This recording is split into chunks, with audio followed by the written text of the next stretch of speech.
Hello there. Welcome to Serverless Days ANZ 2020. My name is Velida. I'm a software engineer and Microsoft Data Platform MVP based in Auckland, New Zealand. I'm really excited to be able to talk to you all today about building event-driven applications using Cosmos DB and Azure Functions.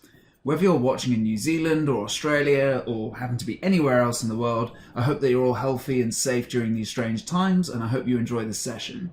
Now, I usually take this opportunity to ask the room whether or not they've used Azure Functions or Azure Cosmos DB before, what their experiences are they using it in production, are they just playing around with it, just so I can set expectations for the session. But since I can't see you all today, I'm just going to start by saying that this session doesn't require you to be an expert in anything I present today.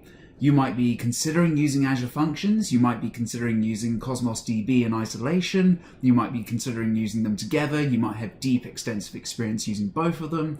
So today is all about me just showing you how straightforward it is to use Cosmos DB and Azure Functions together to build some event-driven applications. I will be doing some code demos today, and these will be in C#, so if you have some C# knowledge, great. If you don't, I'm still hopeful that you can learn something today. So today, I'll start off by giving you all an overview of what Azure Cosmos DB is and what we can use it for. Then I'll dive into the details on how we can use Azure Functions to work with our data in Cosmos DB via the different bindings available to us. Then I'll talk a little bit about how we can use Dependency Injection in our Azure Functions to work with our Cosmos DB clients and why we might opt for this over using the bindings. Then I'll go through a quick demo showing you how you can use Dependency Injection within your functions to work with Cosmos DB and share it amongst different functions within a function application. And I'll also show you a function that uses a Cosmos DB trigger to listen to changes that occur inside our Cosmos DB containers. After all that, I'll show you some resources that you can explore further in your own time, and we'll have some time at the end to answer any questions that you guys might have. Now, for those of you who've never used Azure Cosmos DB before, Cosmos DB is Microsoft's globally distributed multi-model database service. Using Azure Cosmos DB, we can build databases using a variety of different data models. We can build applications that use document model data, either using the SQL or MongoDB API. We can build applications that work with columnar data using the Cassandra API. If you're building applications that use key value data, we can use the Table API. For those of you who are very familiar with Azure Table Storage, this is essentially just a globally distributed version of Azure Table Storage. Or perhaps you're developing applications that use graph data, and for that we can use the Gremlin API. Essentially, Cosmos DB provides us with the ability to build highly responsive and available applications worldwide, ensuring that our data is as close to our users as possible. The benefits that come with Cosmos DB are turnkey global distribution, which means that Cosmos DB will replicate your data to wherever your users are, or in a region as close as possible to your users where they are. We can add or remove any Azure region to our Cosmos DB account at any time. And essentially Cosmos DB will replicate your data to all regions associated with your Cosmos DB account while your application continues to be highly available. Cosmos DB provides elastic scalability of both throughput and storage worldwide. You can scale from up to thousands to millions of requests per second and only pay for the throughput that you need to help deal with any spikes in workload. There's guaranteed low latency at the 99th percentile worldwide. So this helps us build highly responsive planet-scale applications, and Cosmos DB guarantees less than 10 millisecond latencies for both index reads and writes at the 99th percentile, which provides us with really rapid queries and highly responsive applications. With Cosmos DB, there are precisely defined multiple consistency options. So traditionally, we would have to choose between two consistency extremes, strong and eventual. But what Cosmos DB provides is 5 well-defined levels of consistency for us to choose from depending on the application requirements. And there's no schema or index management with some caveats. So right out of the box, Cosmos DB automatically indexes all data and is schema agnostic, meaning that we don't have to worry about application downtime or managing schemas or indexes. We can use Cosmos DB in a variety of different scenarios. So for example, we might have an IoT application that requires us to read telemetry recordings from devices all across the globe. We might have a mobile game that's used by gamers all across the world, and we need to replicate their data as close to them as possible for rapid performance. We might have web or retail applications with customers all across the globe, and we need to provide them with ultra-fast retailing shopping experiences. Essentially, if we have a NoSQL database service that's ultra-fast and requires minimal management, then Cosmos DB is a great choice for our data requirements. Azure Functions provides us with the ability to create scalable units of work, or precise pieces of logic that can be run on demand without us having to worry about provisioning or managing our infrastructure. By using Azure Functions with Cosmos DB, we don't have to create a full-blown application to respond to changes in our Cosmos DB database. Instead, we can create small reusable functions for specific tasks. We get instant access to all our data, meaning that we're able to constantly query, update, and add new items to our database via Azure Functions. The data that we handle can be schemaless. This handle anything approach makes it fairly straightforward to create a variety of different functions that output to Azure Cosmos DB. We can benefit from scalable throughput. So if we have hundreds and thousands of functions querying and writing to the same container, we can scale up our request units to handle the load. And all functions can work in parallel using our associated request units, and our data is guaranteed to be consistent. We can benefit from global replication. They're event-driven as well, so we can listen to a change feed in the Azure Cosmos DB environment, meaning that we don't have to create specific listening logic. We just keep an eye out for changes that we're listening for. There are no limits, so Azure Functions can execute in parallel, and the service spins up as many instances as we need, and we just set the parameters on that. And it's generally good for just performing very quick tasks. So a service can spin up a new instance of functions whenever an event fires and closes them as soon as that function completes. And we only pay for the time that our functions are running. And there are different ways that we can use Azure Functions to interact with our Cosmos DB databases. So for example, we may want to execute a function whenever a document is created or modified within a collection. So here we can use a Cosmos DB trigger to run our functions. We might want to do a quick read on our collection based off a very simple SQL query. So for this, we would use an input binding. Or we might want to write to our Cosmos DB collections, and for that, we can use an output bindings. Let's go through some visual examples of these bindings. So let's start with the Cosmos DB trigger. This is a really simple way of using a really cool feature in Azure Cosmos DB called the change feed. Essentially what we're doing here is we'll set up our function with a Cosmos DB trigger to listen to a container in our Cosmos DB account. And every time a document is created or updated, our Azure function will be invoked and we can produce an output from those changes. So let's go through a visual example here. Let's say we have a function called purchase product. We have an e-commerce site, and every time a customer creates an order, we can use the change feed to produce an output depending on what we might want to do. So for example, we could use the change feed to persist our document to another collection in Cosmos DB that might have a different partition key. We may want to take our JSON document and store it into a colder storage that's more suitable for analytical or archive workloads. Or perhaps if you're familiar with Azure Databricks, we can use the change feed connector for Spark, listen to the change feed and perform some machine learning jobs based off changes that occur in our collections. So essentially any changes that occur within our container in Cosmos DB is produced as a sorted list of documents in the order of which that they were modified, and they can be processed incrementally. Now with the change feed, we aren't limited to just a single consumer. It's not like we have to set up multiple change feeds in order to do different things. All of these consumers can consume the same change feed to do parallel processing.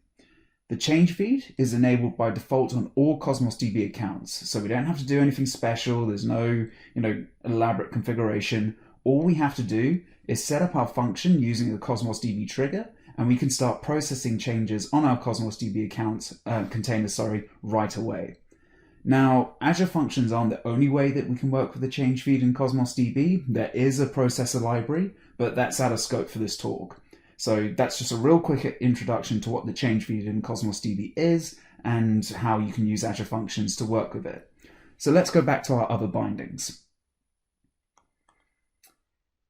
We can use an input binding to read data in our Cosmos DB collections. So for example, we might have an Azure function that has an HTTP trigger as part of a serverless API, and we want to perform a particular query that retrieves data from our Cosmos DB containers.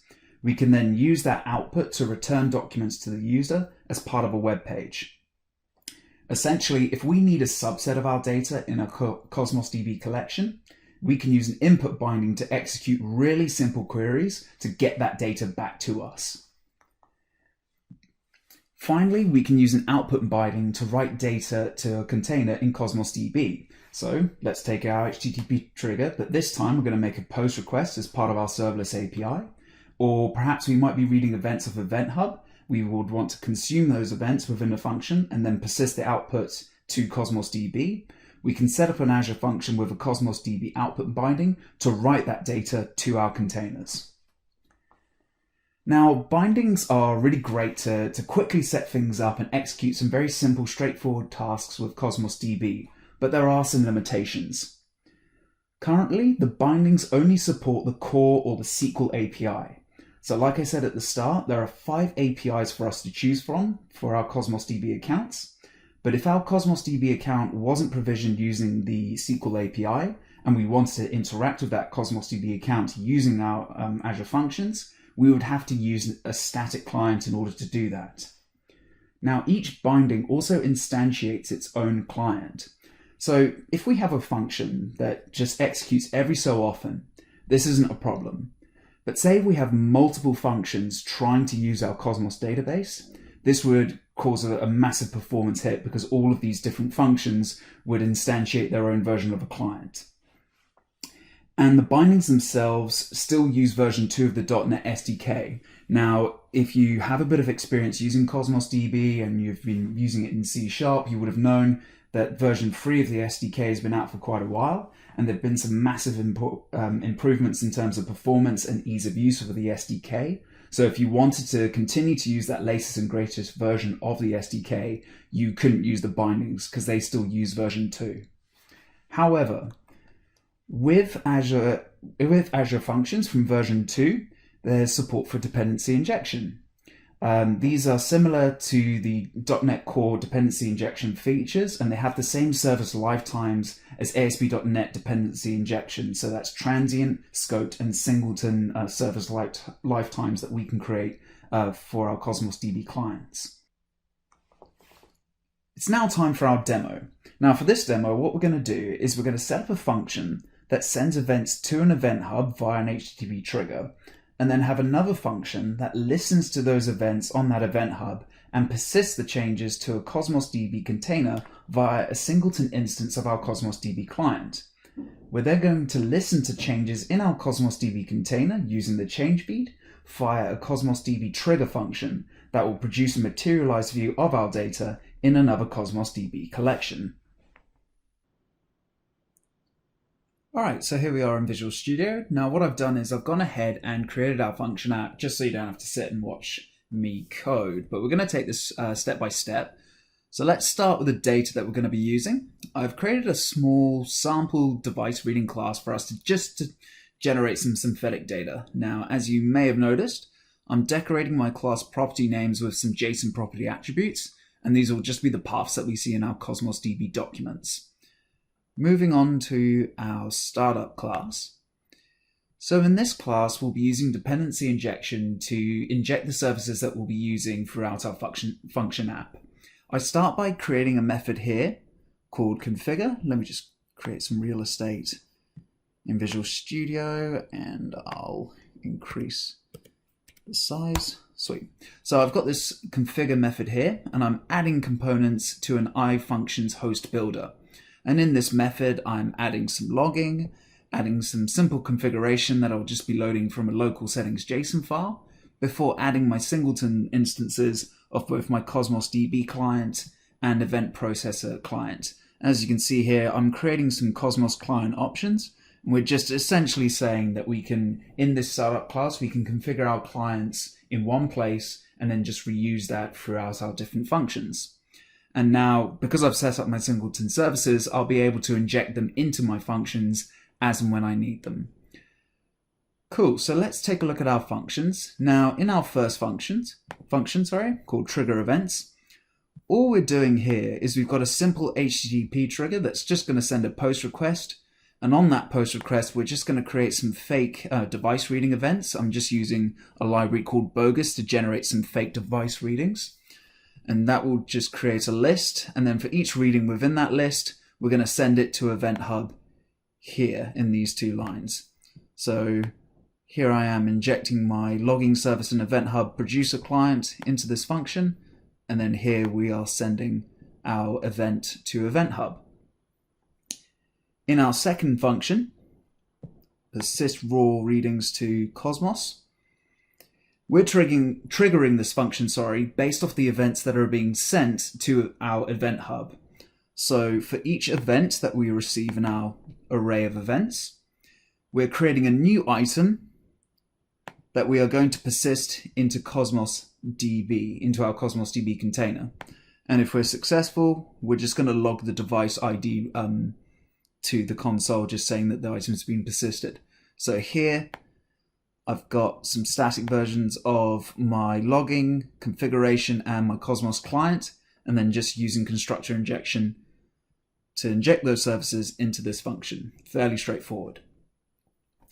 Now in our final function, persist materialize readings to Cosmos DB, here we're using a Cosmos DB trigger. And this acts as a change feed listener on our container that we're persisting items into the container that we're persisting items to based on our previous function. So we'll have two collections, and I'll show you this in the portal, in the Azure portal later. But essentially what's happening here is that the change feed will periodically poll our container for changes before performing actions onto it.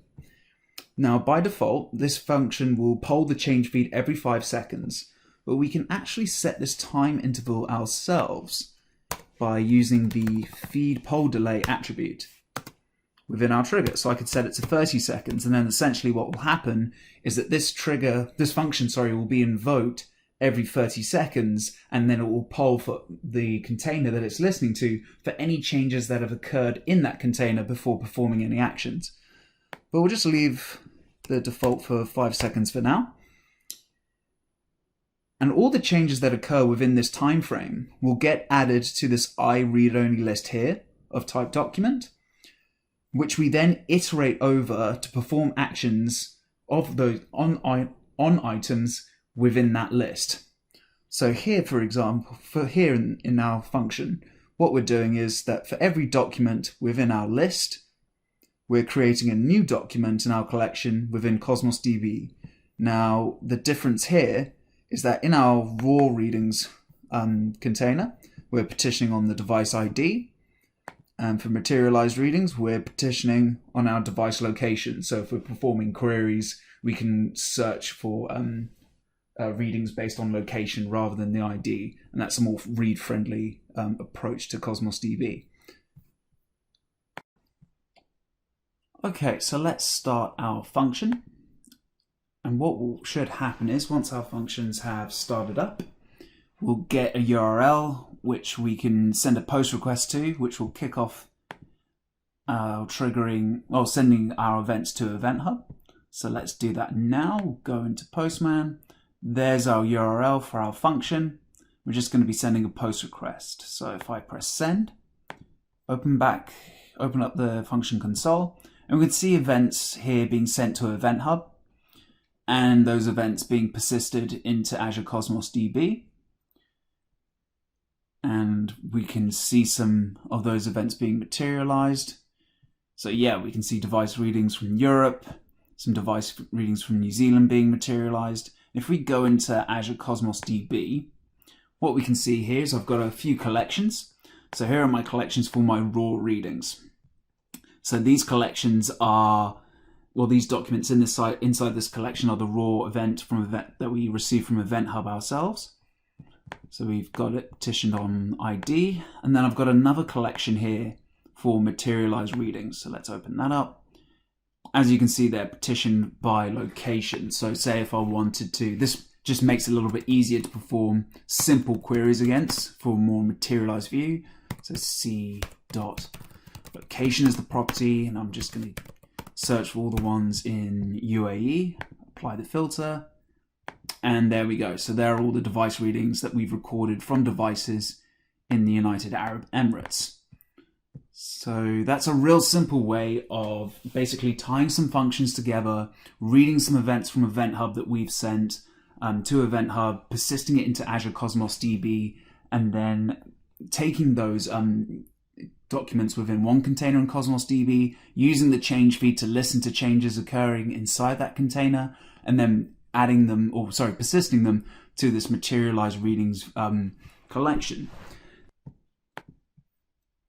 Now you may have noticed this leases collection as well. So if we just look in here, this acts as a checkpoint for our change feed. So essentially the change feed will poll the container every 30 seconds. Once it's processed all the changes within that 30-second period, it will add a checkpoint. So when it polls it again, it will know where to the change feed will know where to listen from next.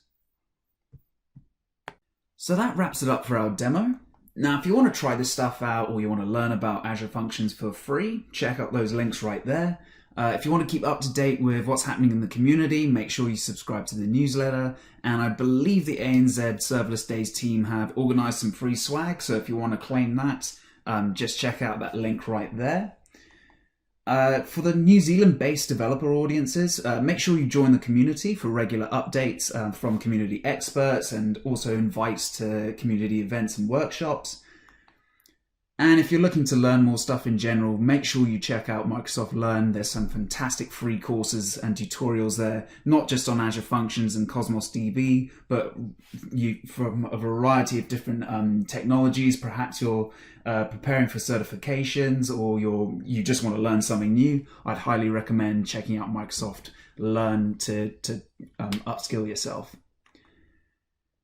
So that's me for this presentation. If you have any questions, there will be a bit of a Q&A after this presentation, but if you think of any other questions after that, feel free to connect with me on Twitter. I'm fairly responsive on there. And if you want to see the code that I demonstrated for this presentation today, please check out my GitHub. So thanks for joining us. Are there any questions?